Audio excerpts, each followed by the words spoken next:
High Admiral Kren of the Taloran Empire stood on the command deck of the inevitable conquest, gazing at the blue-green planet displayed on the view screen. Earth, as the locals called it. A primitive backwater that had somehow escaped the Empire's notice for centuries. Explain again how this planet remained hidden, Kren demanded, mandibles clicking with annoyance. Science Officer Prell approached cautiously. Not hidden, Admiral. Quarantined. According to ancient records, Earth was part of the old Federation before the collapse. When the Rift War began, this entire sector was sealed off. The quarantine beacons are still active, though degraded. And these humans? What level of civilization have they achieved? Pre-spacefaring, Admiral. Our scans show they've reached early information age technology. They experienced a societal collapse approximately 2 centuries ago and are still recovering. They call those born after the collapse the Lost Generation. Kren's 6 eyes blinked in sequence, a gesture of dismissal. Primitives playing with toys. No threat to us. There's something unusual, Admiral. Their technological development doesn't follow standard patterns. They've created adaptations we haven't seen before. Irrelevant. Dispatch reconnaissance. Units. Full assessment of resources and potential resistance. Kren turned away from the view screen. The Emperor requires new labor sources for the Axtari campaign. These humans will serve perfectly. Admiral, Prell hesitated.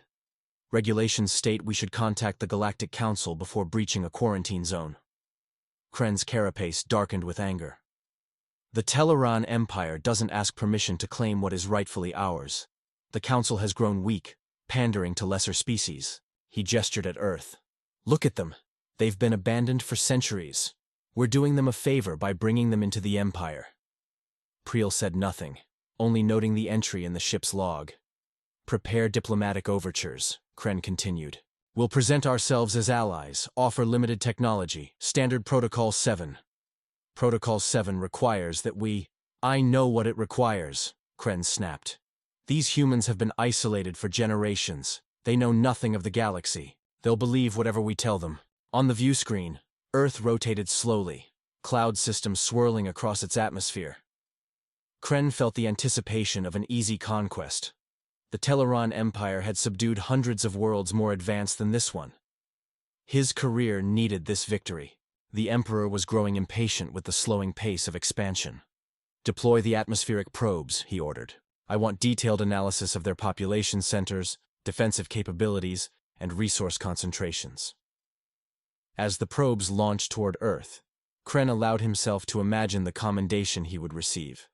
A primitive world with billions of new laborers, vast untapped resources, and a strategic position near the contested Vega sector. The Emperor would be pleased. One final thing, Admiral, Prell said. There's an odd notation in the quarantine records. It's partially corrupted, but it mentions the humans were considered unpredictable. Kren's mandibles clicked with amusement. All primitives are unpredictable, Prell. That's why they remain primitive. Their emotions rule them. Prepare the diplomatic corpse. We make first contact in 3 cycles. As the inevitable conquest moved into Earth orbit, none of its crew noticed the ancient defense satellite quietly reactivating, sending a weak signal deep into the planet's surface. Nova wiped sweat from her brow as she tightened the last bolt on the water purifier. In the 10 years since she'd become the village's engineer, she'd rebuilt this system more times than she could count, each time improving on her previous design. It's working again, called Mac, her assistant, as clean water flowed into the collection tank. You're a miracle worker. Not a miracle, Nova corrected, packing away her tools. Just applied knowledge and a lot of trial and error. At 28, Nova was among the most respected members of Riverside Settlement despite her youth. Those born after the collapse, the Lost Generation, had grown up in a world of ruins and remnants, learning to repurpose and reinvent from necessity. You should write this configuration down, Max suggested. For the archive. Nova nodded. The archive was their community's most precious resource, a growing collection of rediscovered and reinvented knowledge. I'll document it tonight. This version uses 30% less power. Their conversation was interrupted by shouts from the settlement center. Nova and Mac hurried toward the commotion, finding a crowd gathered around Elder Thomas, who pointed skyward. There, the old man said, his hand trembling. It's been there for hours. Nova squinted against the afternoon sun. A metallic object hovered high above, too distant to identify clearly, but undoubtedly artificial. Not a remnant of old satellites or debris. This was something new. We need to alert the other settlements, someone said. It could be from across the ocean, suggested another. The Eastern Alliance has been experimenting with aircraft. Nova shook her head. That's no aircraft. It's not moving with the wind, and it's too high. The object suddenly began descending, slowly at first, then faster. People scattered, some running for their homes, others, like Nova, standing transfixed. The object halted 100 meters above the village square, revealing itself as a sleek craft unlike anything in their records. A beam of light projected downward, and within it appeared 3 figures that gently floated to the ground. They were tall, with iridescent exoskeletons and 6 limbs. Their faces featured compound eyes and mandibles that clicked rhythmically. Nova stepped forward despite Mac's restraining hand. Someone needed to represent humanity, and her curiosity overwhelmed her fear. The central figure spoke, its voice translated through a device on its thorax. People of Earth, we come in peace and friendship. I am Ambassador Vel of the Teleran Empire. Murmurs spread through the crowd as Nova found her voice. I'm Nova, an engineer of Riverside Settlement. What are you? We are travelers from beyond your stars, Vel replied.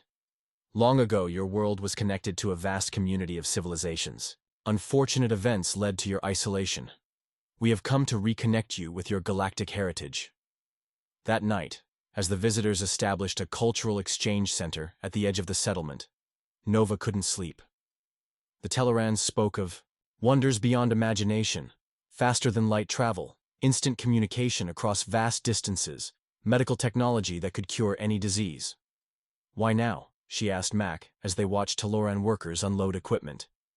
Why not 100 years ago, or 100 years from now? Gift horses and mouths, Mac replied with the old saying. But something in Ambassador Vel's compound eyes, a coldness, a calculation, left Nova unsettled despite the promises of friendship and advancement. She resolved to watch carefully, to learn everything she could about these visitors from the stars. 3 weeks after first contact, Nova sat in on her 5th technology sharing session. The Telerans demonstrated a portable energy cell, supposedly a gift to help Riverside improve its power infrastructure. This single unit can power your entire settlement for a year, explained Technician Drez, manipulating the device with his secondary limbs. We'll provide 10 units as a gesture of goodwill. Nova studied the cell's construction, asking pointed questions about its operation. The Telerans answered readily enough, but always with calculated omissions, pieces of information withheld, explanations simplified beyond usefulness. Can we open one to study the components? She asked. Ambassador Vel clicked his mandibles. Unfortunately, the inner workings are hazardous to handle without proper training. In time, we'll teach your people the necessary precautions. Later, as Nova walked back to her workshop, she noticed increased Teleran activity around their compound. More ships had arrived, establishing similar outposts at other settlements across the region. The visitors were expanding their presence rapidly. Mac joined her, lowering his voice. The Council is voting tonight on the Teleran proposal. They want to establish a permanent base in exchange for medical technology? What do you think? Nova asked. Mac shrugged. Medical tech could save lives. Elder Thomas's lung condition could be cured. True, but... Nova stopped as her scavenged pre-collapse communication device buzzed in her pocket. Few people knew she carried it. Fewer still that she'd managed to extend its range. The message was from Lynn, an engineer in Eastbridge Settlement. Strange readings from Teleran compound. Meet at Old Highway Marker tonight. After dark, Nova slipped, away from Riverside, following the overgrown highway to the designated meeting point. Lynn was already waiting with 2 others. Thanks for coming, Lynn said. This is Ren from Northfield and Dax from Lakeside.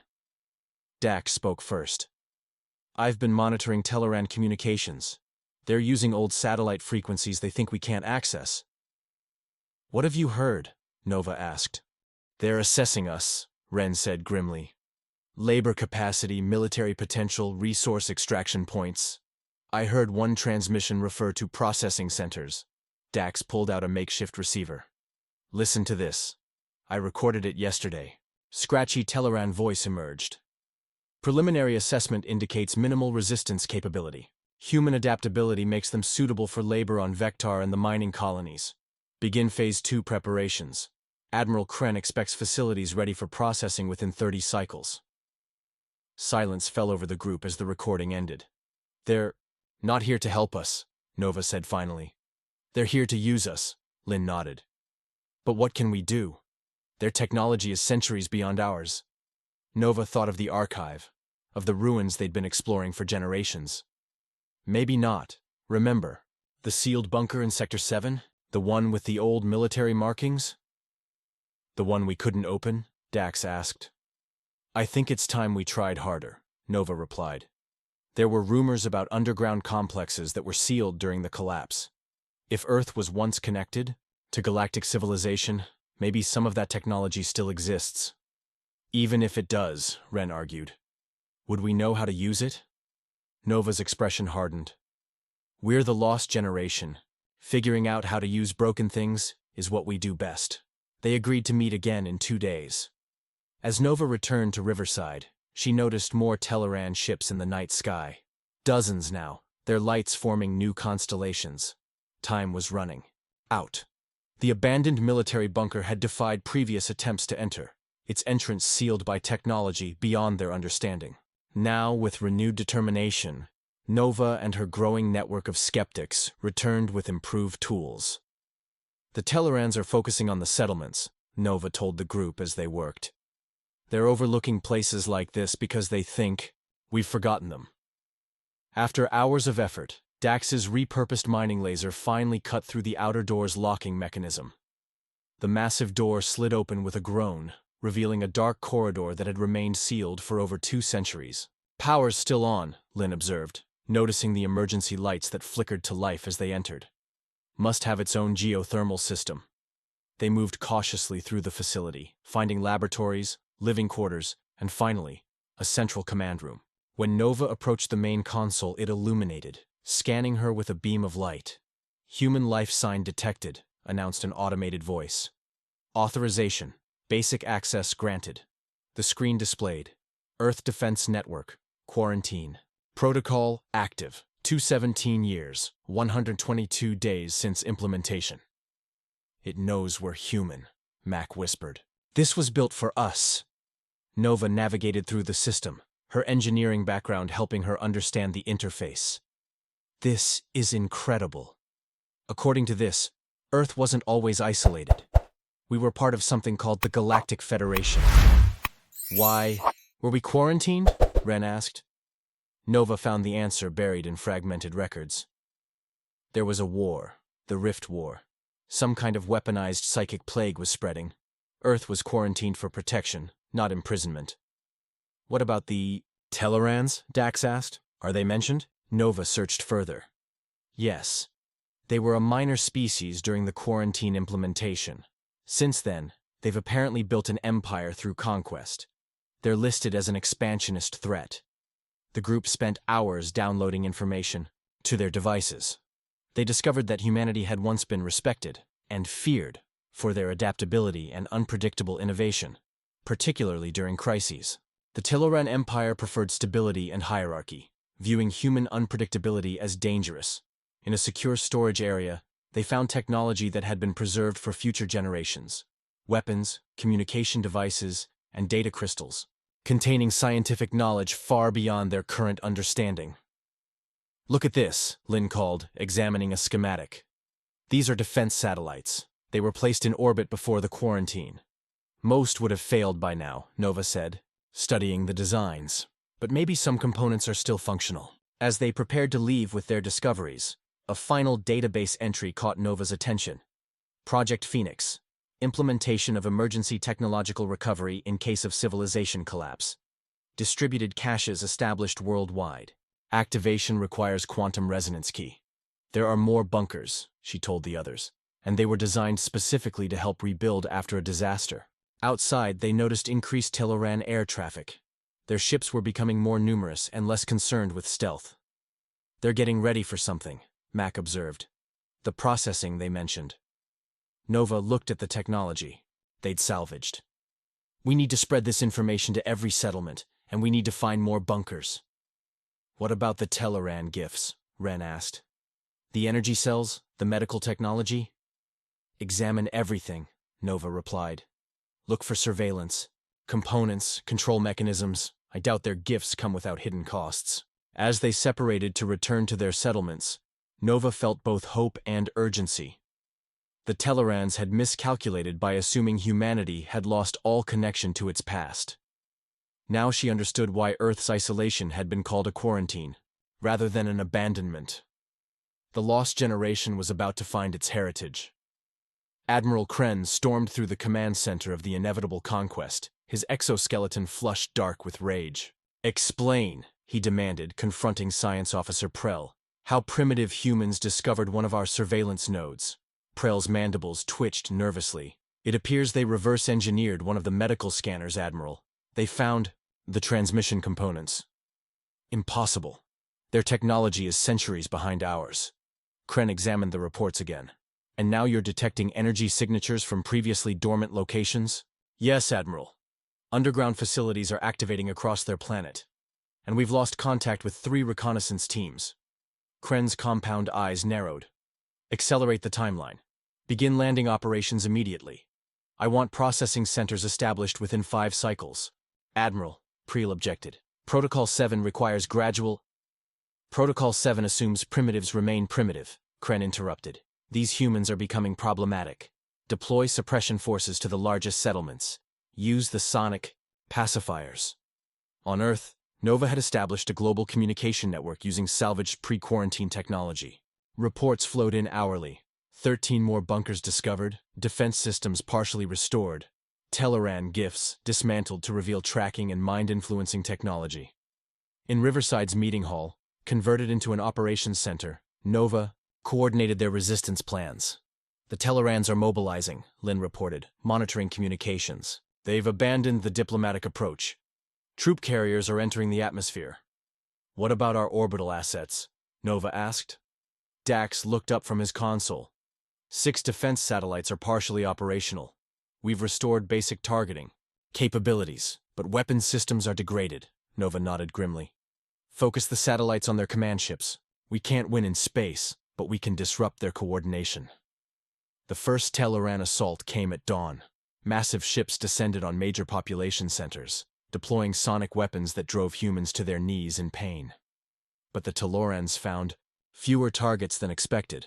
Nova's warning system had evacuated many settlements. At a restored military bunker designated Phoenix 7, Nova watched tactical displays showing the Teleran advance. They're following predictable patterns, she observed. Grid-based search and secure operations. That's their weakness, said Elder Thomas, who had joined the resistance despite his age. 2 centuries of isolation forced us to become adaptable. They rely on protocols and hierarchies. Nova nodded. Deploy the EMP weapons at these coordinates, she instructed, marking locations on the map. Target their communication nodes first, then launch counterattacks from multiple directions. The human resistance employed guerrilla tactics that confused the Teleran forces. Where the aliens expected organized opposition, they encountered distributed cells using hybrid technology, pre-quarantine weapons combined with improvised enhancements. Teleran body armor, designed to withstand energy weapons, proved vulnerable to projectiles fired from human-modified railguns. They're calling for reinforcements, Lin announced, intercepting Teleran communications. Admiral Kren is requesting additional battle groups. How long until they arrive? Nova asked. At least 3 days. Nova studied the global situation map. Then we have 3 days to implement Project Thunderstrike. Get me the engineering team. As Teleran forces regrouped, humans around the world executed coordinated strikes against their landing zones. The aliens had expected an easy conquest of primitives. Instead, they faced a species that had spent 2 centuries adapting to hardship and repurposing forgotten technology. Aboard the inevitable conquest, Admiral Kren received increasingly desperate reports from ground forces. How are they doing this? He demanded. Where did they get these weapons? Prale hesitated before responding. Admiral, I've analyzed the energy signatures. They're using Federation technology. Old, but still effective. The quarantine didn't remove their previous technological base, it just sealed it away. Kren's mandibles clicked in agitation. Why wasn't this in the assessment? The warning was there, Admiral. In the quarantine notice. Humans. Extreme adaptability under pressure. Caution advised. The Teleran Command Center near what had once been Washington, D.C. erupted in flames as Nova's strike team withdrew into the surrounding forest. 6 days into the invasion, the alien forces had established fortified positions across the planet, but found themselves unable to expand beyond these strongholds. Report, Nova ordered, as her team regrouped at their hidden camp. Complete success, Dax replied, displaying footage from their microdrones. Their central communications array is destroyed. Regional commanders can't coordinate for at least 12 hours. Nova updated the global tactical map. Across Earth, similar strikes had disrupted Teleran operations. Their methodical expansion had stalled in the face of humanity's unpredictable assaults.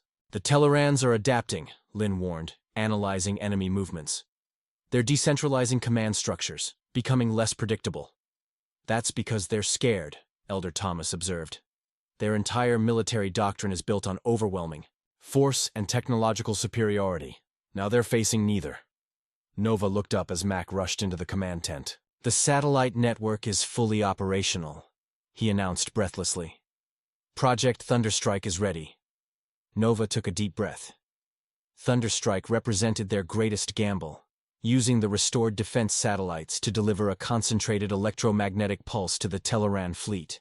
The pulse wouldn't destroy their ships, but it would disrupt their systems long enough for the ground teams to strike their command centers. Begin the countdown, she ordered. All ground teams moved to attack positions. In orbit, Admiral Kren faced mounting pressure from Imperial Command. What had been promised as a simple acquisition of a primitive world had become a costly engagement with no end in sight.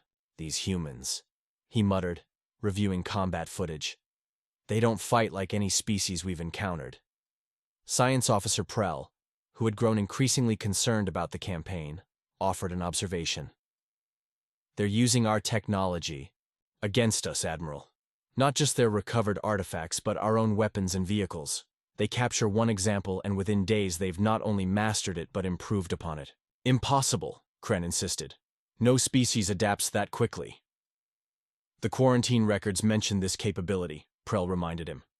Humans develop exponentially during crises. It's why they were considered dangerous by the old Federation. Not because of their technology, but because of how quickly they integrate new concepts. On the tactical display, alerts suddenly flared across Earth's orbit. The dormant defense satellites were powering up, their ancient weapons systems targeting the Teleran fleet. Evasive maneuvers, Kren ordered. Target those satellites. But instead of weapons fire, the satellites released a precisely modulated energy pulse that washed over the Teleran ships. Systems failed across the fleet as the pulse, specifically calibrated to Teleran technology, disrupted their neural interfaces and communication arrays. On the ground, human strike teams launched their coordinated assault. Using a combination of recovered energy weapons and improvised explosive devices, they breached Teleran strongholds worldwide. The aliens, cut off from orbital support and unable to coordinate their defense, found themselves fighting isolated battles against an enemy that attacked from unexpected directions using unpredictable tactics. In her command center, Nova watched. The tactical display as green indicators, representing human advances, spread across the map. It's working, Lin said in amazement. They're falling back everywhere. Don't celebrate yet, Nova cautioned. This is just the first phase. We need to push them completely off Earth before their reinforcements arrive.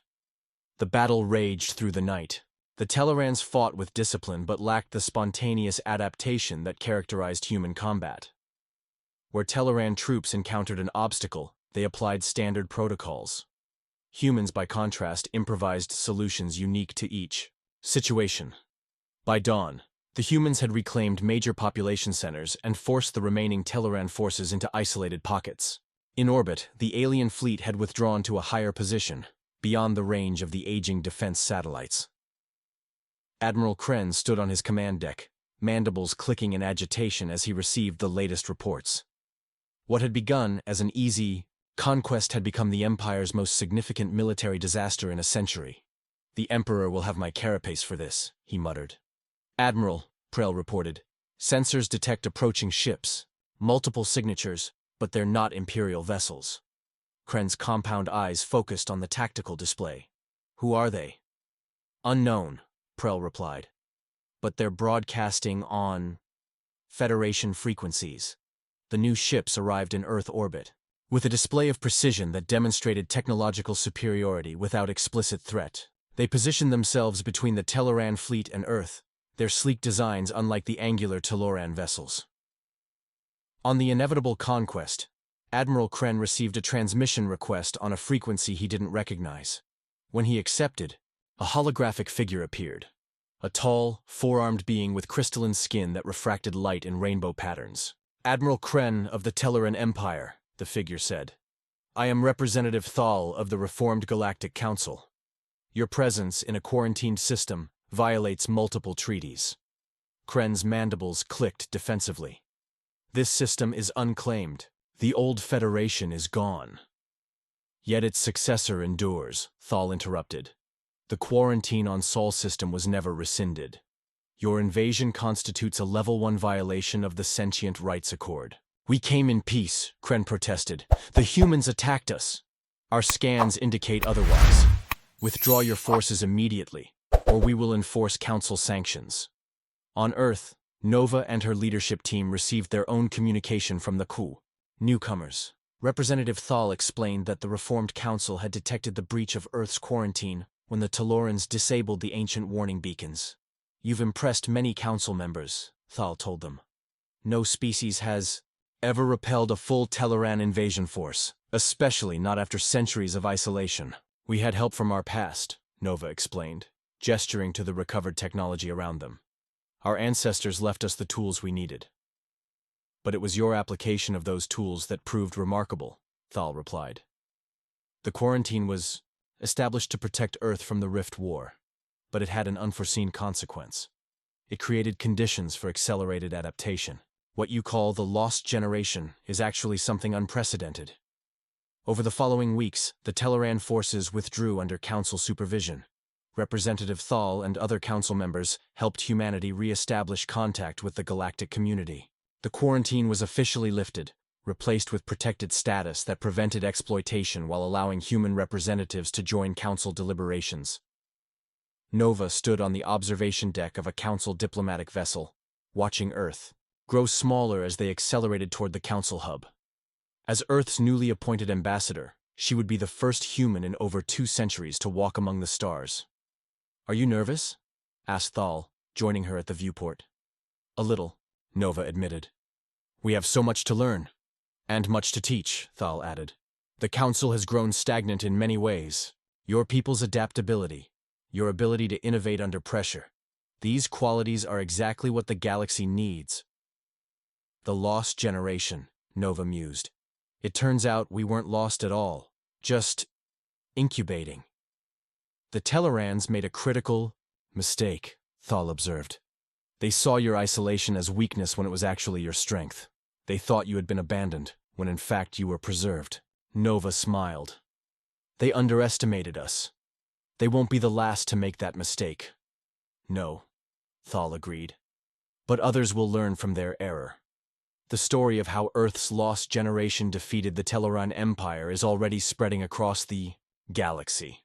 As the ship accelerated to faster-than-light speed, Nova took one last look at the blue-green planet that had raised her generation to be resourceful beyond measure.